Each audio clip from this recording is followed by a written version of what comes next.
नमस्कार, स्वागत है आप सभी का। आप देख रहे हैं समाचार। मैं हूं अजय मिश्र। दिन के 11 बज चुके हैं। शुरुआत करते हैं अब तक की हेडलाइंस के साथ। तटीय व्यापार बढ़ाने और शिपिंग उद्योग की मजबूती के लिए आज लोकसभा में महत्वपूर्ण बिल्स पर चर्चा। राज्यसभा में वायुयान वस्तुओं के हित संरक्षण विधेयक के भी पारित होने की उम्मीद।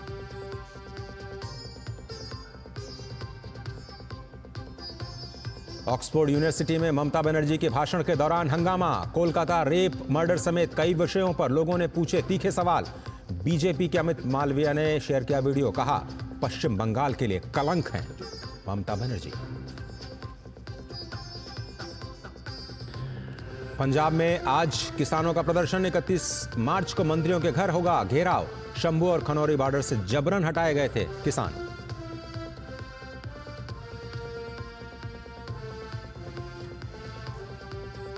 उत्तर प्रदेश में अलविदा जुमे की नमाज को लेकर प्रशासन अलर्ट। संभल, मेरठ, प्रयागराज समेत कई इलाकों में बढ़ाई गई सुरक्षा व्यवस्था।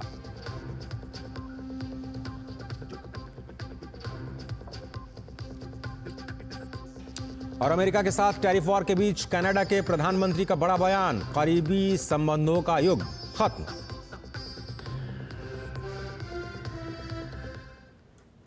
का स्वागत है एक बार फिर से सभी का। और अब देखते हैं खबरों को विस्तार से। पश्चिम बंगाल की मुख्यमंत्री ममता बनर्जी को ऑक्सफोर्ड में केलॉग कॉलेज में आलोचनाओं का सामना करना पड़ा। उनके भाषण के दौरान student federation of India SFI के छात्र नेताओं ने ममता बनर्जी से कोलकाता के आरजीकर रेप मर्डर केस से जुड़े मुद्दे पर सवाल कर दिए और उनके भाषण का विरोध किया।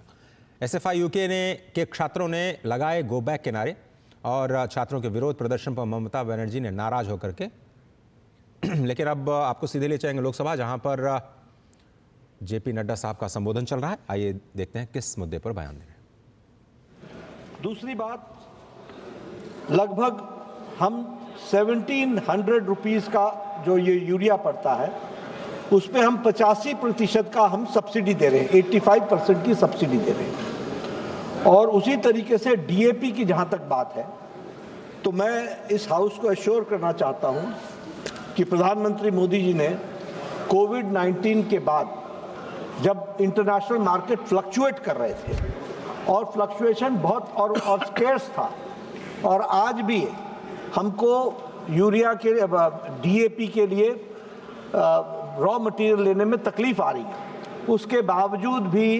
1350 रुपये प्रति बैग पर 50 किलो का उस पर सीज कर रखा है। उसके ऊपर की सारी सब्सिडी जो है वो भारत सरकार दे रही है। और अगर उसकी भी मैं आपके सामने आंकड़े रखना चाहूँगा कि लगभग 3400 रुपये की बोरी को 1350 रुपये में दे रहे हैं, 60% की सब्सिडी दी जा रही है। और जो दूसरे उर्वरक हैं वो लगभग 110 लाख मेट्रिक टन हम खरीदते हैं, जिसमें भी फ्लक्चुएशन बहुत कम है। हम सबको समझना पड़ेगा कि इन्फ्लेशन रेट भी अगर 5% है तो उसके बावजूद भी कीमतें बढ़ती हैं, उसके कारण भी कीमतें बढ़ती हैं, वो तो टोटल बढ़ती हैं, लेकिन उसके बावजूद भी उर्वरक की कीमत को माननीय प्रधानमंत्री जी के नेतृत्व में एक ही स्थिर रखा हुआ है। इसको आपको समझना चाहिए। Honourable member supplementary.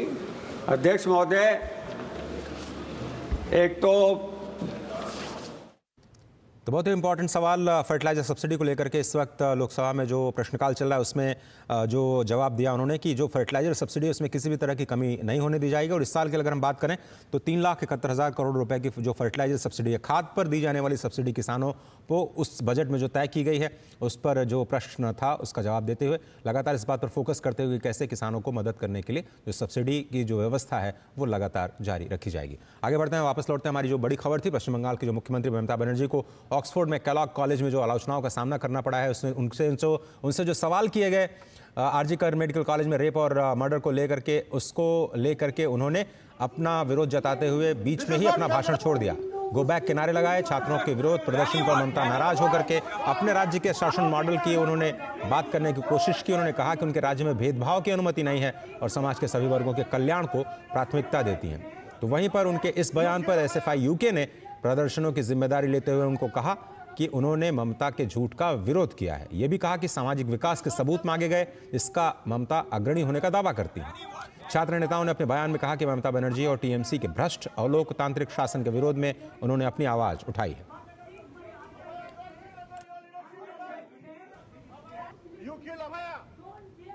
और पश्चिम बंगाल में इस घटना की निंदा की जा रही है। टीएमसी सांसद सौगत राय ने कहा कि इस मामले में कदम उठाना विश्वविद्यालय प्रशासन और इंग्लैंड पुलिस का काम है।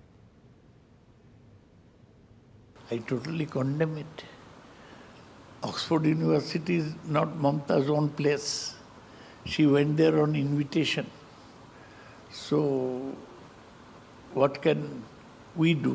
It is for the Oxford University authorities and the England police to take steps in this matter. Besides this, I have no personal information. Just to get publicity, they have done this. No reason.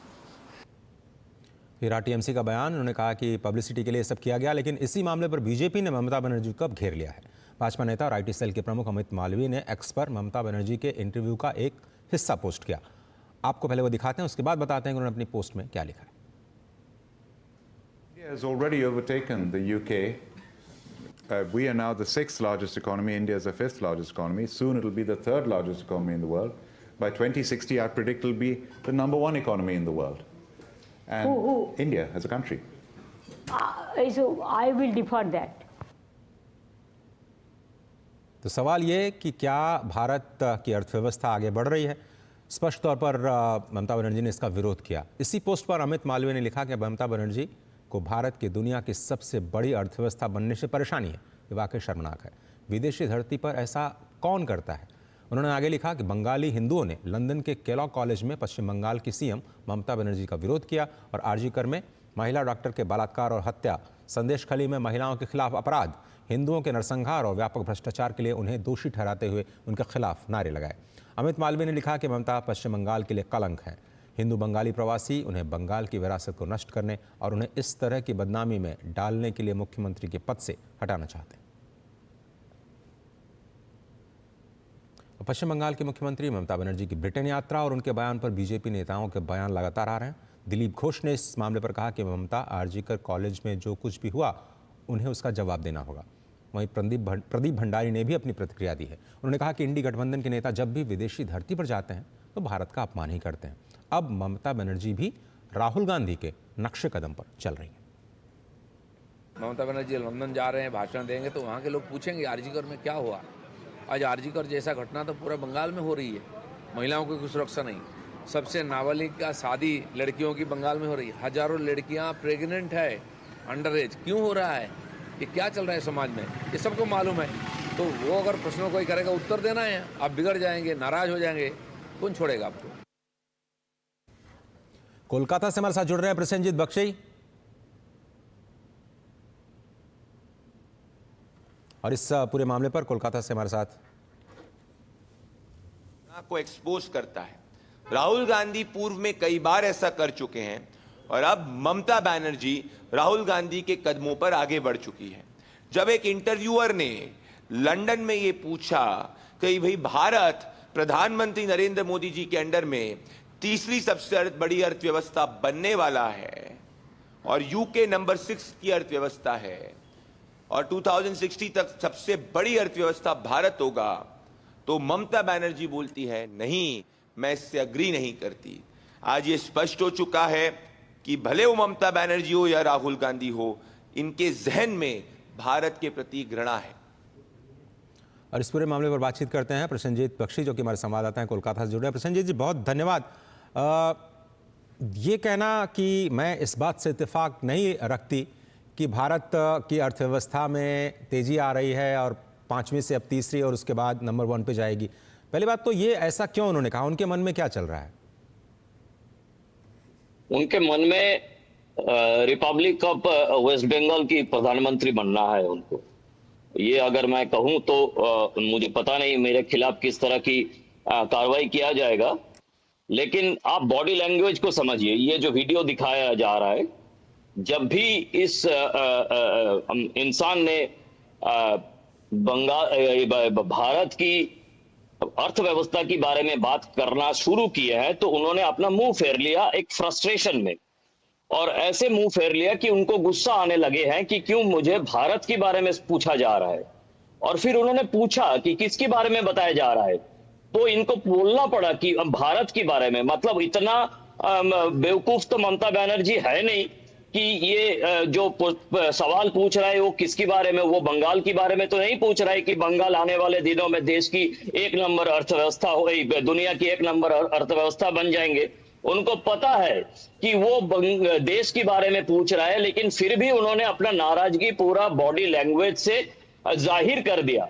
तो ये हम कई सालों से आप लोगों से बात करते हुए बार बार कहने की कोशिश कर रहा हूं कि जिस तरह से पिछले 2011 से बंगाल को चलाने की रास्ते पर ममता बनर्जी है, उनका मन में यह है कि क्यों ना हम यहाँ का प्राइम मिनिस्टर बन जाए, और हमें क्यों भारत के बारे में पूछा जा रहा है, हमें पश्चिम बंगाल के बारे में पूछा जाए।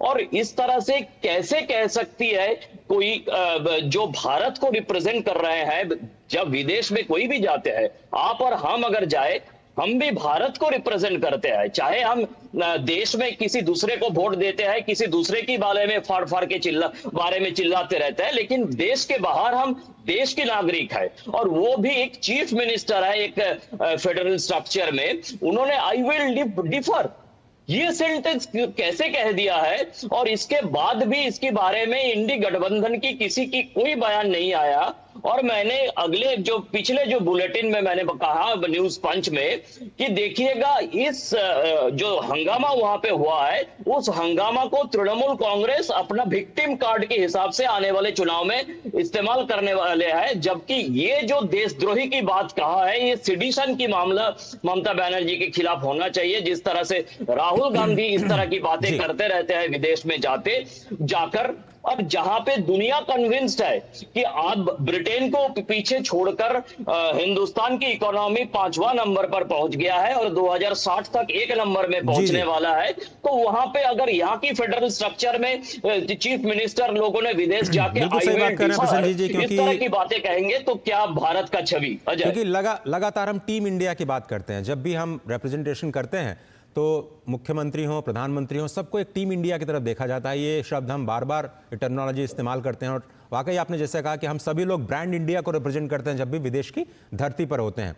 लेकिन उन्होंने अपने इसी संबोधन में कुछ टर्मोइल शब्द का इस्तेमाल किया। उन्होंने कहा कुछ इंटरनल टर्मोइल है, कुछ एक्सटर्नल प्रॉब्लम्स हैं, उसकी वजह से मुझे लगता है कि मैं डिफर करती हूँ।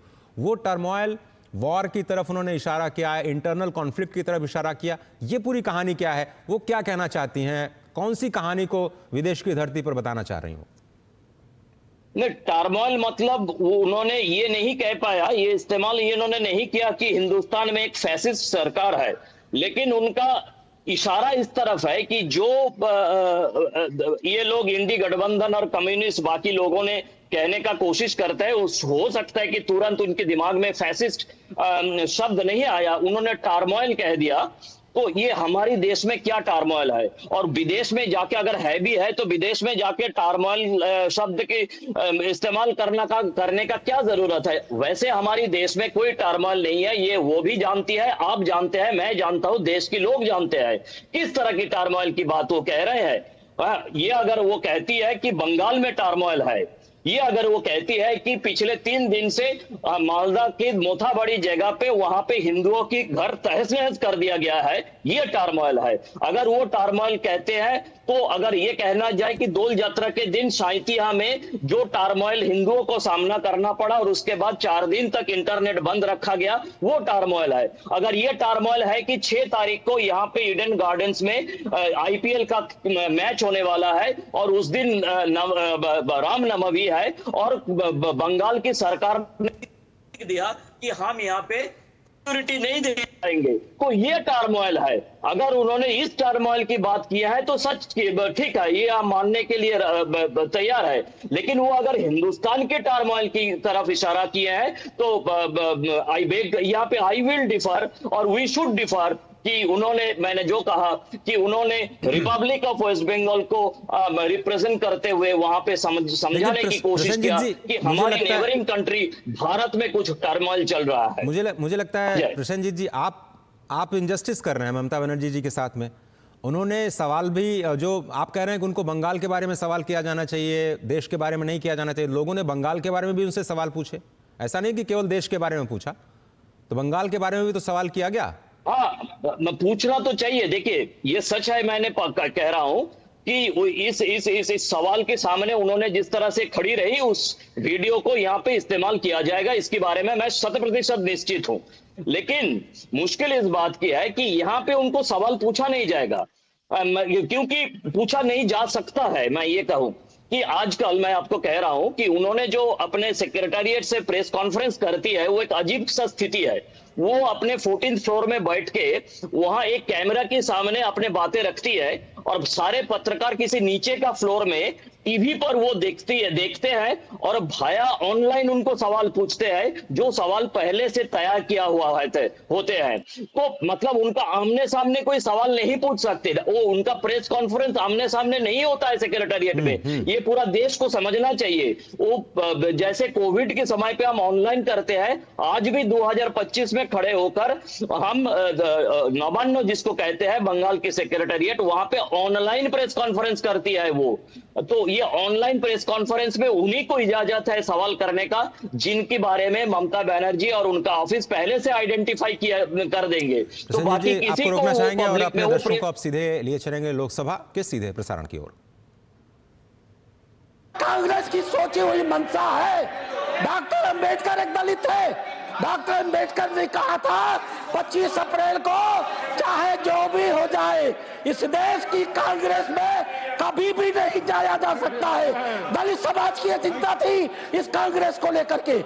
आज खड़गे जी ने अपनी उसी मानसिकता को, जो देश के स्वाधीनता आंदोलन की लड़ाई लड़ते हैं, उसी को सिद्ध किया है। इतिहास गवाह है, ये कांग्रेस इरविन के साथ समझौता करती थी और हमारे देश के संघर्ष करने वालों को फांसी पर चढ़ाने की समझौते किया करती थी। ये इसका इतिहास गवाह है।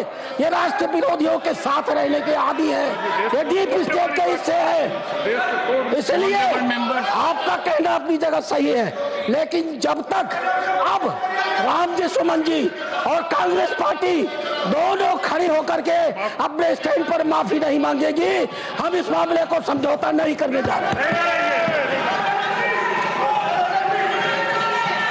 Honorable, please, देखो साहब, and one sec, and Kharge ji, I would only make one appeal.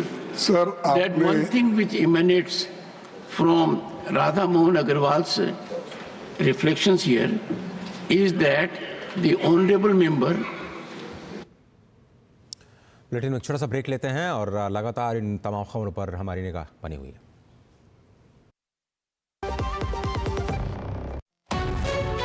विभाग अनेक, कंप्लेंट बॉक्स एक। किसी भी सरकारी दफ्तर, विभाग या बैंक से जुड़ी शिकायत के लिए pgportal.gov.in पर जाएं, रजिस्टर करें, संबंधित विभाग चुनें, शिकायत दर्ज करें और ट्रैकिंग आईडी नोट करें। एसएमएस या ईमेल पर एक्नॉलेजमेंट पाएं और शिकायत का जवाब सीधे मंत्रालय से प्राप्त करें। अब तक 1 करोड़ 12 लाख से अधिक भारतीयों ने भरोसा जताया। सीपी ग्राम्स, आपकी हर शिकायत का हल। अभी शिकायत दर्ज करें pgportal.gov.in।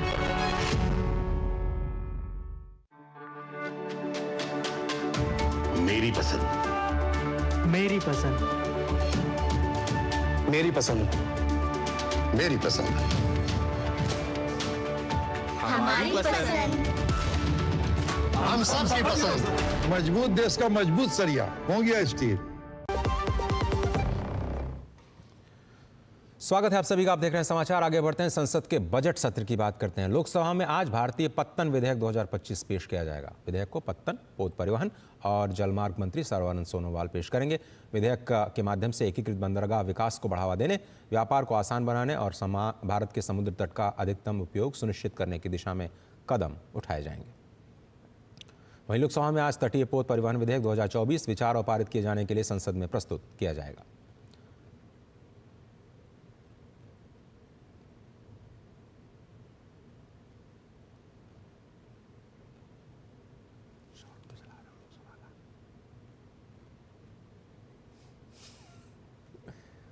वहीं वहीं राज्यसभा की बात करें तो वायुयान वस्तुओं के हित संरक्षण विधेयक 2025 विचार और पारित के लिए पेश किया जाएगा। ये विधेयक भारत में लागू होने वाले अंतर्राष्ट्रीय समझौतों को कानूनी प्रभाव देने का प्रयास करता है।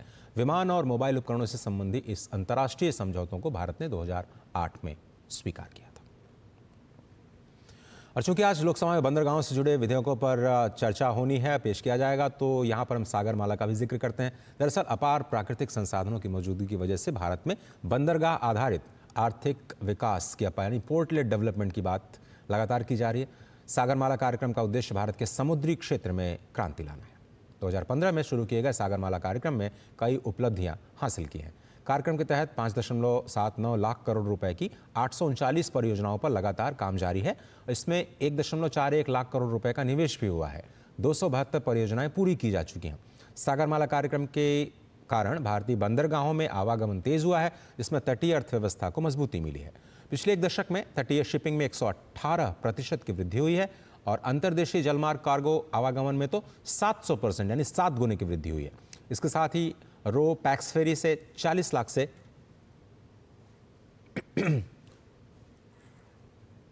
किरेन रिजिजू साहब इस समय राज्यसभा को संबोधित कर रहे हैं। आपको अब सीधे वहां पर लिए चलते हैं।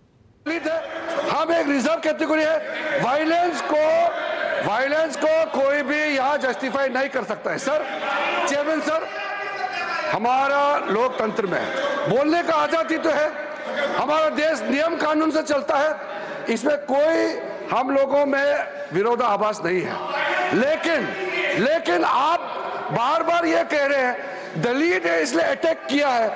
आप जो वक्तव्य मेंबर इस सदन में देता है वो एक रेस्पॉन्सिबल स्टेटमेंट होना चाहिए। लेकिन आप कैसे जाम मार करके दलित है इसलिए अटैक किया है, आप क्यों जाति को इसमें जोड़ना चाहते हैं? इसमें जाति धर्म का विषय ही नहीं है। ये एक मेंबर ने जो स्टेटमेंट दिया है उसको खंडन करने का विषय है। एक तरीके से आपने समर्थन दे दिया है कि हमारा रामजीलाल सुमन ने जो कहा है सही कहा है, आप एक तरह से इंडोर्स कर रहे हैं। आप अनक्वालिफाइड इंडोर्स कीजिए चेयरमैन के ऑब्जर्वेशन को। ऑनरेबल मेंबर्स,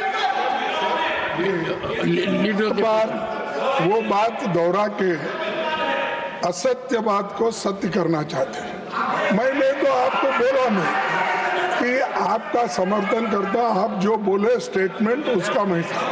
लेकिन मैं ये कहा कोई भी सदस्य हो, चाहे वो दलित हो, स्वर्णीय हो, दूसरा कोई भी हो, लेकिन क्या आप कानून अपने हाथ में लेके उस सदस्य का घर बर्बाद कर सकते हो?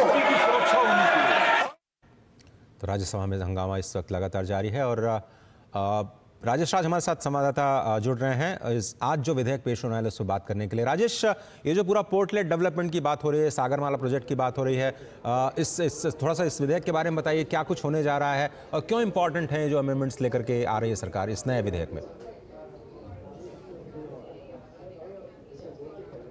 देखिए, सबसे पहले तो मैं आज आपको ये बताना चाहता हूँ कि जो लोकसभा और राज्यसभा की जो कार्रवाई है वो कार्रवाई चल रही है और लोकसभा में प्रश्नकाल का संचालन हो रहा है, जबकि राज्यसभा में 0 आवर जो है उस पर चर्चा हो रही है। और राज्यसभा में राणा सांगा को लेकर काफ़ी गतिरोध जो है वो देखने को मिल रहा है और उस पर पक्ष और विपक्ष दोनों आमने सामने हैं। मल्लिकार्जुन खड़गे ने रामजीलाल सुमन का समर्थन किया है, जबकि सत्ता पक्ष की तरफ से उनसे माफ़ीनामे की मांग की जा रही है कि उन्हें बात जो है वापस ली जानी चाहिए। और इसको लेकर कहीं ना कहीं एक गतिरोध की स्थिति जो है वो राज्यसभा के भीतर देखने को मिल रही है। जहाँ तक विधेयक का सवाल है तो जो सिविल एविएशन से जुड़ा हुआ विधेयक है और जो पोर्ट से जुड़ा हुआ विधेयक है, इस विधेयक को लेकर पोर्ट से जुड़ा हुआ जो विधेयक है उस विधेयक को लेकर सर्बानंद सोनोवाल आएंगे लोकसभा में और उस विधेयक को पेश करने की कोशिश की जाएगी। और इससे तमाम तरह की जो कनेक्टिविटी के मोर्चे पर हमने देखा है कि जिस तरीके से रोडवेज की बात करें,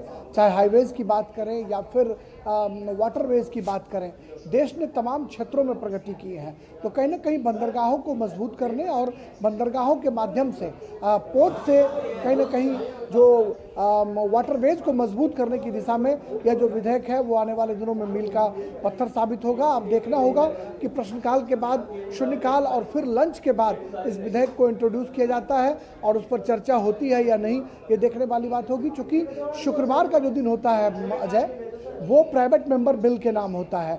दोनों सदन में प्राइवेट मेंबर बिल जो है वो लिस्टेड हैं और प्राइवेट मेंबर बिल पर जो निजी विधेयक हैं सांसद लेकर आते हैं और कहीं ना कहीं उस पर देश की जनता का प्रतिनिधित्व करने वाले कौन से इंपॉर्टेंट प्राइवेट बिल्स हैं जो आज पेश किए जा सकते हैं? निजी विधेयक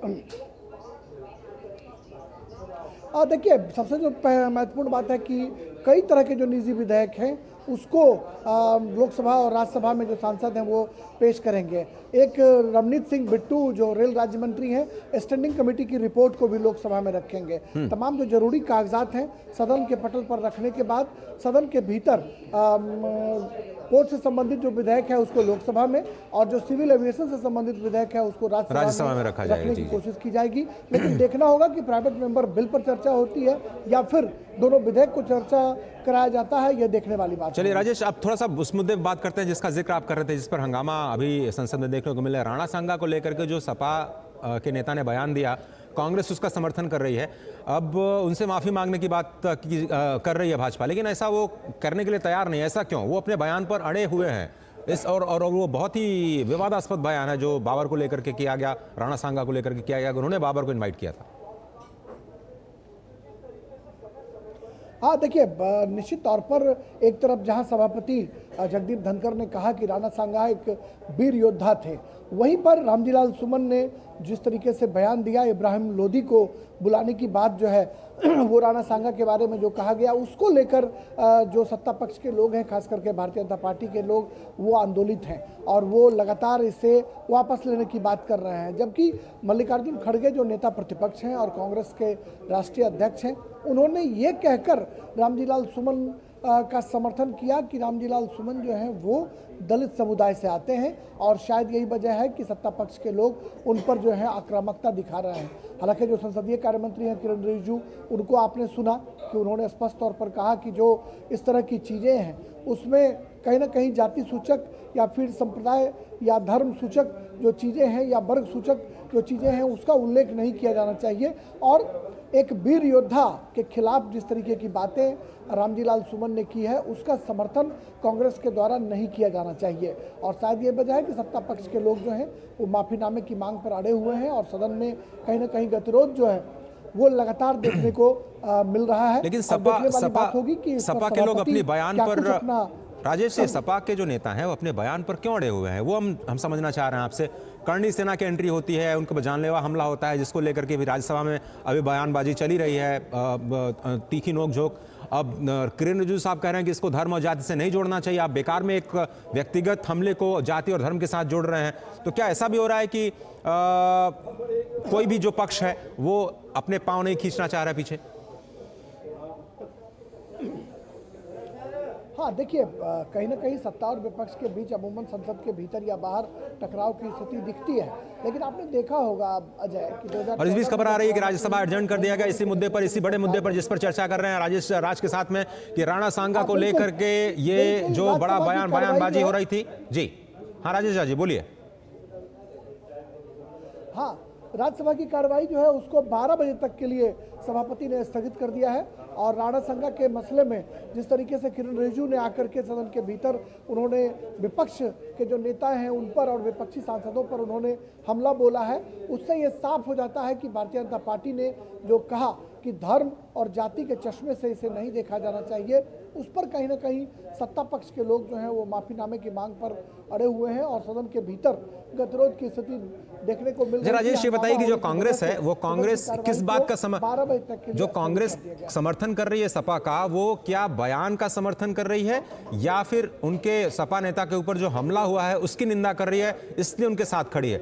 जो राणा सांगा को लेकर के बयान दिया गया, कांग्रेस का रुख क्या है इसके ऊपर एक पार्टी के तौर पर? नहीं, कांग्रेस का जो रुख है वो रामजीलाल सुमन का वो समर्थन कर रही है, वो ये कहकर कि वो दलित समुदाय से आते हैं और शायद यही वजह है कि भारतीय जनता पार्टी के लोग आक्रामकता दिखा रहे हैं। नहीं, वो एक व्यक्तिगत सपोर्ट करना एक अलग बात हुई। मुद्दे पर कांग्रेस का क्या रुख है राणा सांगा के मुद्दे पर?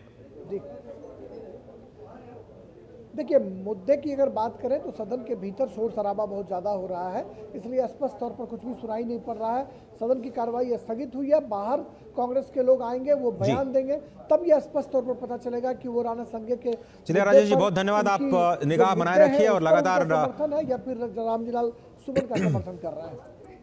ठीक है, अब आपने कहा कि ये जो एक बड़ा मुद्दा है जिस पर अभी भी गतिरोध जारी है और ये एक बड़ा मुद्दा था जिसकी वजह से राज्यसभा की कार्रवाई को भी रोकना पड़ा, लेकिन अब ये मामला कहां जाता हुआ दिखाई दे रहा है? अब ये मामला करणी सेना वर्सेस सपा, उसके बाद कांग्रेस को समर्थन देना, इंडी गठबंधन का एक साथ आना इस मुद्दे पर, बीजेपी का फिर से उनसे माफी मांगने की अपील करना, ये थमता हुआ दिखाई नहीं दे रहा। मुझे लगता है कि यह और भी खींचने जा रहा है। देखिए अजय, मैंने आपको पहले यही बता रहा था, चूंकि राज्यसभा की कार्रवाई स्थगित हो गई तो बात वो अधूरी रह गई।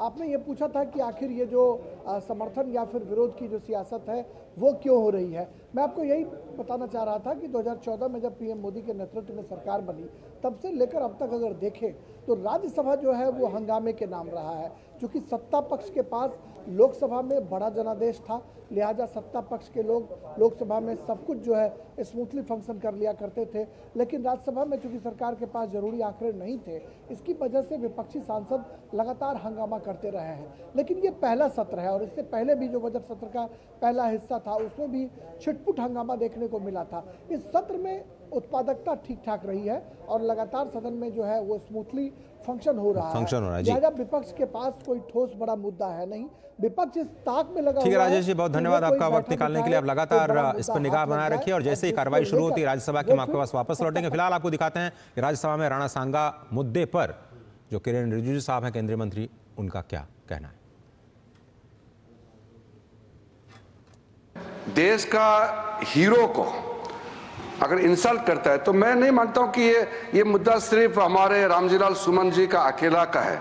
वो बहुत सीनियर एमपी है, हम लोग लोकसभा में भी साथ रहे हैं, कई साल पहले भी यहाँ आए हैं। इसको मैं इज्जत देता हूँ व्यक्तिगत तौर पर, एक साथी के तौर पर।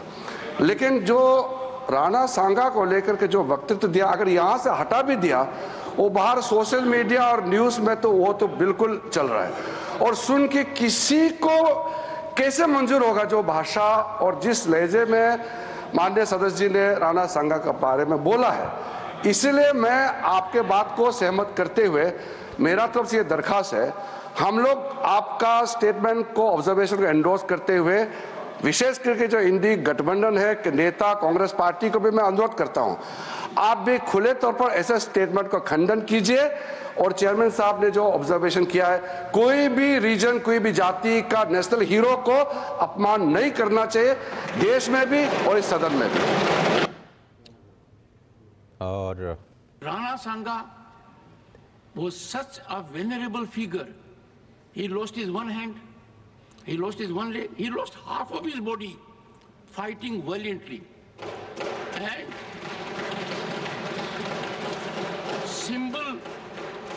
symbol of chivalry, symbol of patriotism, symbol of nationalism, and to the last drop in his body, he fought. I saw it as a child. For 6 years, the fort was in front of my house, at a distance, but visible. I would urge everyone, we have heroes all over. We have Shivaji, we have Rana Sangha, we have Maharana Pratap, number of them and in every communities we have, every community. We have Birsa Munda, means anyone. I would therefore want this house to unanimously endorse that as members of this house, we will maintain highest rectitude when it comes to sensitive issues. तो संवेदनशील मुद्दों पर किस तरह से एक मर्यादित रुख अपनाना चाहिए उसकी अपील करते हुए राज्यसभा के अध्यक्ष आगे बढ़ते हैं। भारतीय स्पेस एजेंसी इसरो ने एक बड़ी कामयाबी हासिल की है। हाल ही में भेजे गए अंतरिक्ष डॉकिंग प्रयोग स्पार्डेक्स की 2 सैटेलाइट्स में से एक को चारों तरफ घुमाने के बाद फिर से अपनी पुरानी पोजीशन पर वापस लौटा लिया गया है। इस प्रक्रिया को रोलिंग या फिर रोटेटिंग प्रयोग कहा जा सकता है। ये तकनीक भविष्य में होने वाले चंद्रयान 4 के नमूना वापसी मिशन और गगनयान के मानव अंतरिक्ष उड़ान अभियानों में महत्वपूर्ण साबित होगी। इसरो को अलग अलग परिस्थितियों में डॉकिंग करनी होगी। इसके लिए स्पार्डेक्स मिशन के तहत कई और प्रयोग किए जाएंगे। इसरो अगले महीने एक और डॉकिंग परीक्षण की योजना बना रहा है। इस परीक्षण से इसरो को यह समझने में मदद मिलेगी कि किसी चीज़ को अलग अलग दिशाओं से एक ख़ास जगह पर वापस कैसे लाया जा सकता है। इसके अलावा ये भी चेक किया जाएगा कि क्या डॉकिंग को लंबवत रूप किया जाए, यानी हॉरिजेंटली उसको नीचे उतारा जा सकता है। इस पूरे मामले पर इसरो के अध्यक्ष ने कहा कि इसरो स्पैडेक्स के हिस्से के रूप में और अधिक डॉकिंग की प्रक्रिया का संचालन करेगा। जस्टिस यशवंत वर्मा के घर पर कथित तौर पर नोटों का ढेर मिलने के मामले में एफआईआर दर्ज करने की मांग वाली याचिका पर आज सुप्रीम कोर्ट सुनवाई करेगा। याचिका में 1991 के एक फैसले को भी चुनौती दी गई है, जिसमें हाई कोर्ट ने कहा था कि भारत के प्रधान न्यायाधीश की पूर्व अनुमति के बिना हाई कोर्ट के किसी न्यायाधीश के खिलाफ कोई आपराधिक कार्रवाई नहीं की जा सकती। जस्टिस वर्मा के घर 14 मार्च को होली के दिन आग लग गई थी। फायर सर्विस की टीम जब उसे बुझाने गई तो स्टोर रूम में उन्हें बोरियों में भरे 500 रुपए के अधजले नोट मिले। पश्चिम बंगाल विधानसभा में विपक्ष के नेता शुभेंदु अधिकारी ने राज्यपाल सीवी आनंद बोस को एक पत्र लिखा है। इस पत्र में उन्होंने अनुरोध किया कि वो पश्चिम बंगाल सरकार को मालदा जिले के मोथाबारी में सनातनी हिंदुओं की सुरक्षा के लिए सीएपीएफ तैनात करने का निर्देश दें। दरअसल पश्चिम बंगाल में सांप्रदायिक हिंसा को लेकर के ममता सरकार एक बार फिर से सवालों के घेरे में है। पश्चिम बंगाल के मालदा जिले के मोथाबाड़ी इलाके में सांप्रदायिक तनाव ने अब हिंसक रूप ले लिया है। उपद्रवियों ने कई दुकानों और घरों को निशाना बनाया। खासतौर पर हिंदुओं की दुकानों और घरों पर हमले किए गए। मालदा हिंसा को लेकर के केंद्रीय मंत्री सुकांत मजूमदार ने ममता बनर्जी पर हमला बोला है। सुकांत मजूमदार ने कहा कि हिंसक भीड़ ने हिंदुओं के घरों और दुकानों में तोड़फोड़ की। ममता बनर्जी की सरकार मूक दर्शक बन करके देखती रही। ममता बनर्जी की यही तुष्टीकरण की राजनीति की कीमत है, जो हिंदुओं के लिए अराजकता, भय और अन्याय का कारण है। उधर संभल में अलविदा जुमे की नमाज को लेकर के पुलिस प्रशासन पूरी तरह से मुस्तैद है। धरती से लेकर आसमान में पुलिस प्रशासन ने पैनी निगाह रखी है। आज संभल की शाही जामा मस्जिद में रमजान माह के अलविदा जुमे की नमाज अदा की जाएगी। संभल जिले को 11 जोन और 28 सेक्टर्स में बांटा गया है। इसके साथ ही मजिस्ट्रेट समेत वरिष्ठ अधिकारी सड़कों पर भी गश्त लगा रहे हैं। सुरक्षा के लिए पीएससी और आरआरएफ की 10 कंपनियां तैनात की गई हैं। पुलिस प्रशासन की तरफ से सड़कों पर, छतों पर नमाज न अदा करने की भी अपील की गई है।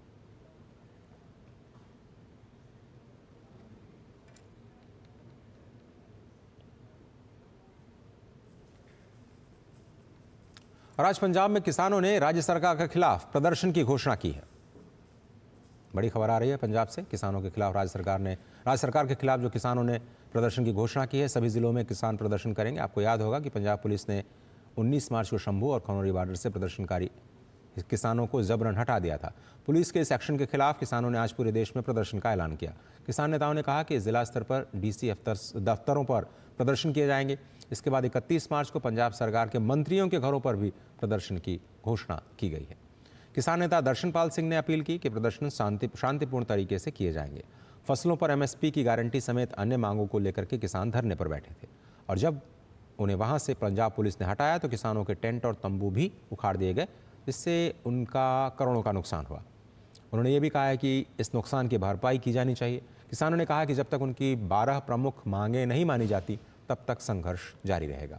इन मांगों में मजदूरों को बेहतर दिहाड़ी और कानूनी व्यवस्था जैसी महत्वपूर्ण मांगें भी शामिल हैं। इस आह्वान के चलते हुए 28 मार्च का दिन जो है, ये किसानों के ऊपर हुए एक दमन के विरोध में उठ रही आवाज का प्रतीक होगा।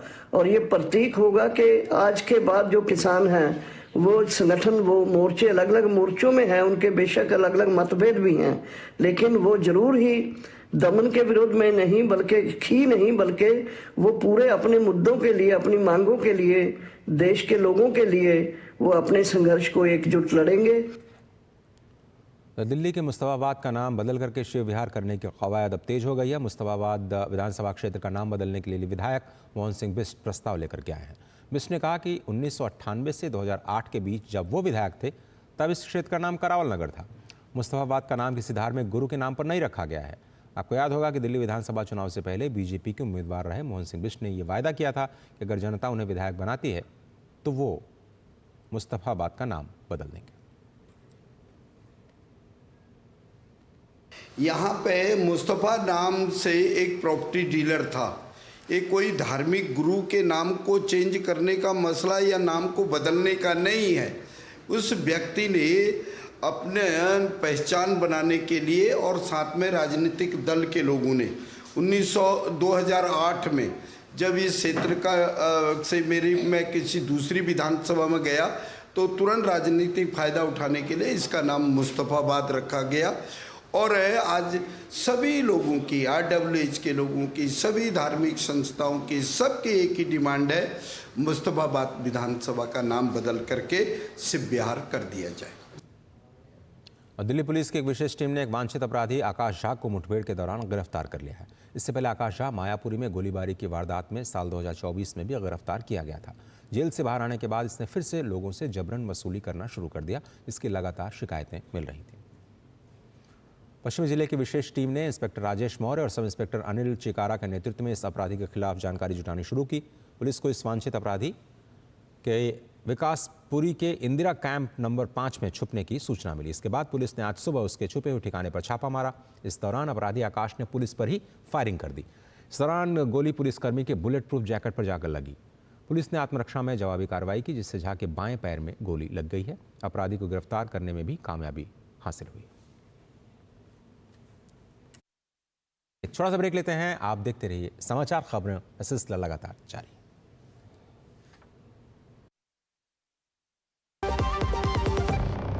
जब धरती चीर कर निकलता है लोहे का पत्थर और मिलता है मोंगिया के जोश से, फिर तपता है, पिघलता है और बनता है फौलाद। अब होता है सरिया सारी खूबियों के साथ। मोंगिया स्टील, मजबूत देश का मजबूत सरिया। पीएम मोदी के नेतृत्व में केंद्र सरकार सभी भारतीय भाषाओं को महत्व दे रही है। एक भारत श्रेष्ठ भारत, इसी भावना से प्रेरित सरकार ने कई भारतीय भाषाओं को शास्त्रीय भाषा का दर्जा दिया है। प्रधानमंत्री नरेंद्र मोदी स्वयं भी कई बार क्षेत्रीय भाषाओं में लोगों को संबोधित कर चुके हैं। उनका स्पष्ट मत है कि भाषाएं समाज में जन्म लेती हैं और इसके निर्माण में भी अहम भूमिका निभाती हैं।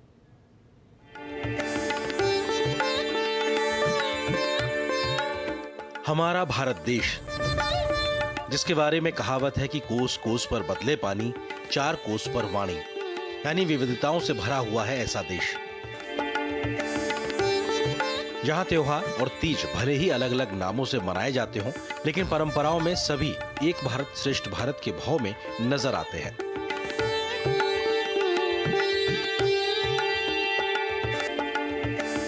भारत में 19,500 से ज्यादा भाषाएं और बोलियां हैं, जिनमें से 22 को संविधान में आधिकारिक तौर पर अनुसूचित भाषाओं के रूप में मान्यता दी गई है।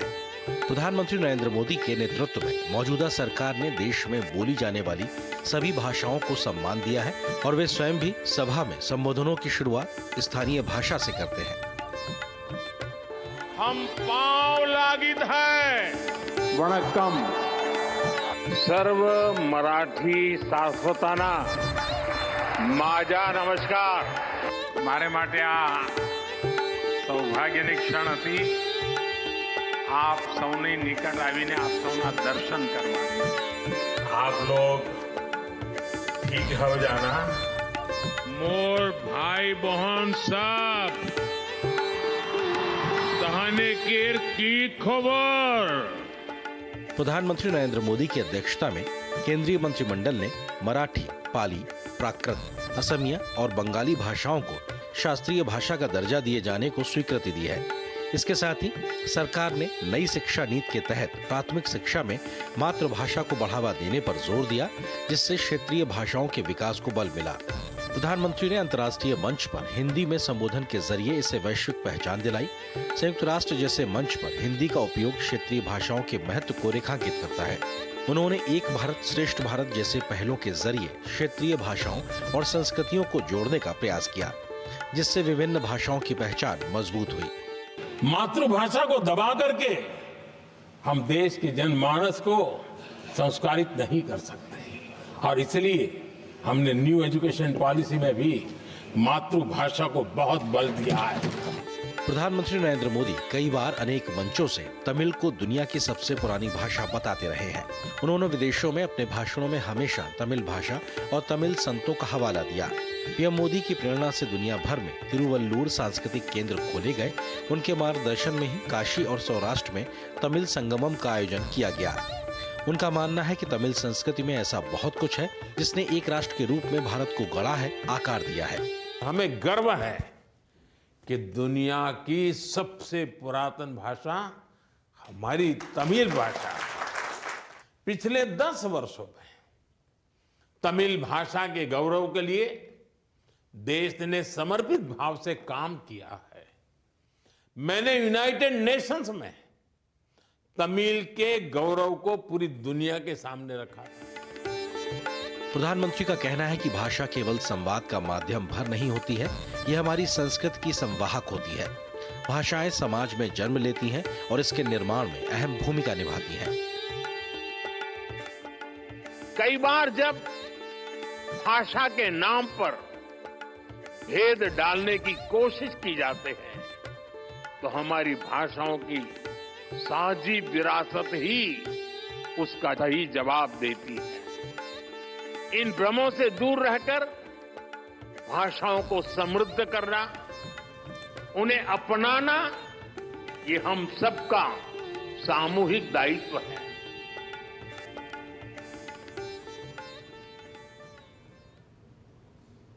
केंद्रीय स्वास्थ्य मंत्रालय ने सक्षम पोर्टल के जरिए डिजिटल हेल्थ लर्निंग की शुरुआत की है।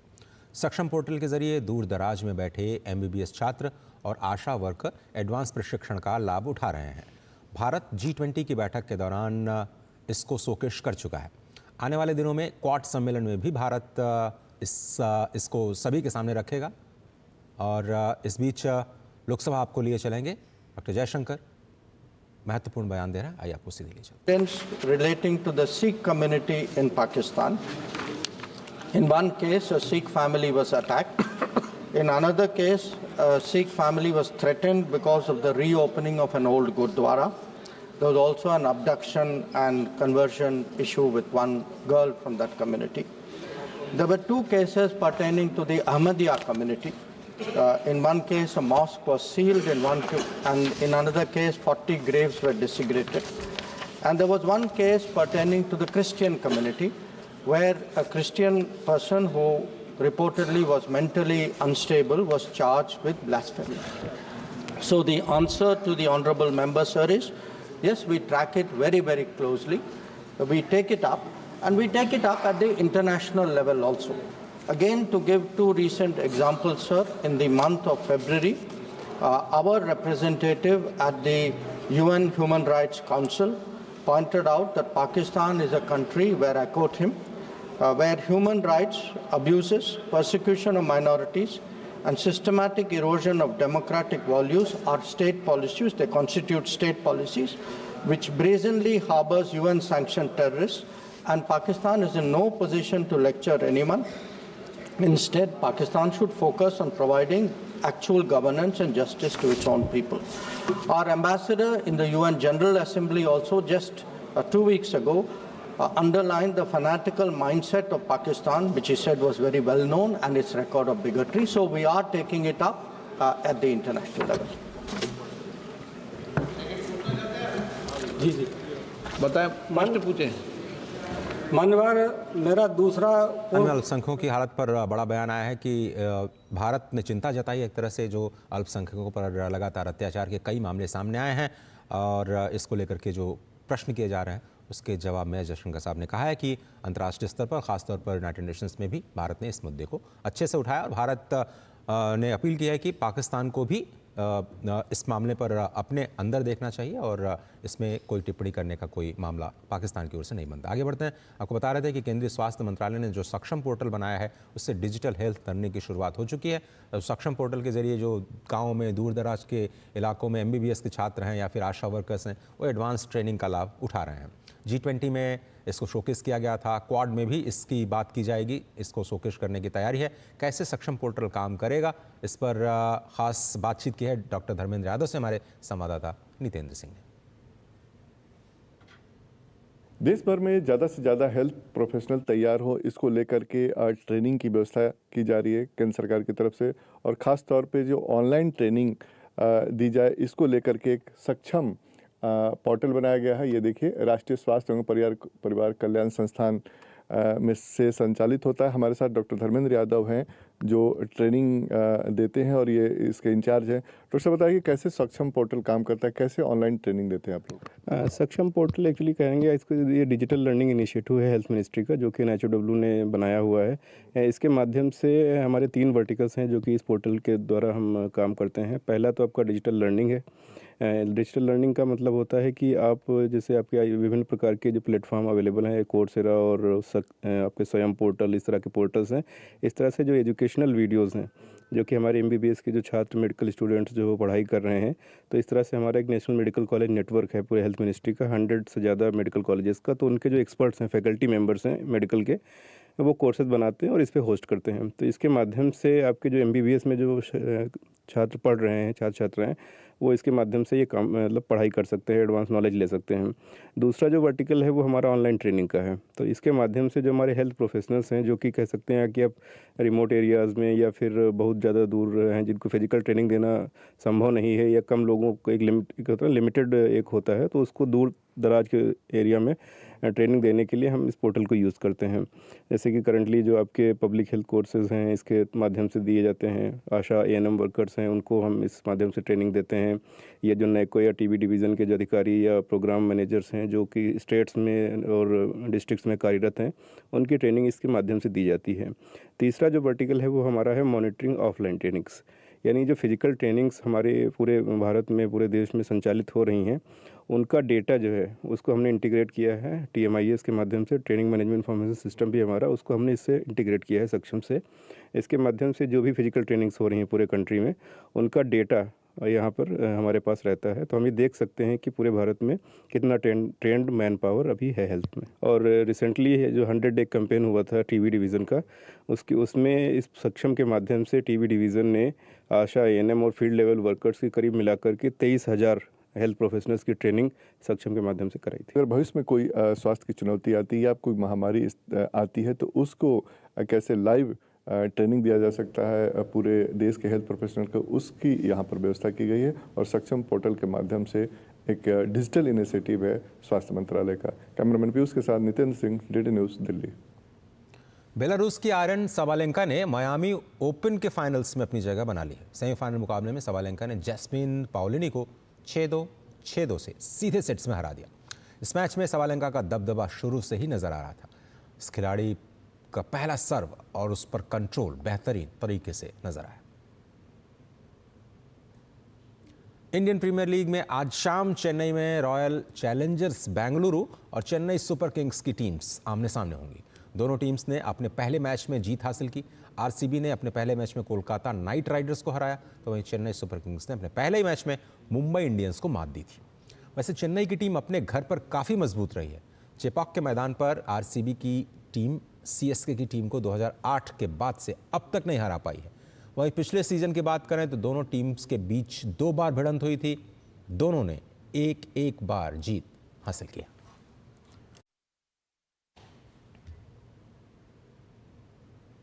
इस खास बुलेटिन में फिलहाल इतना ही। खबरों का सिलसिला लगातार जारी है। पूरी टीम को दीजिए इजाजत। नमस्कार।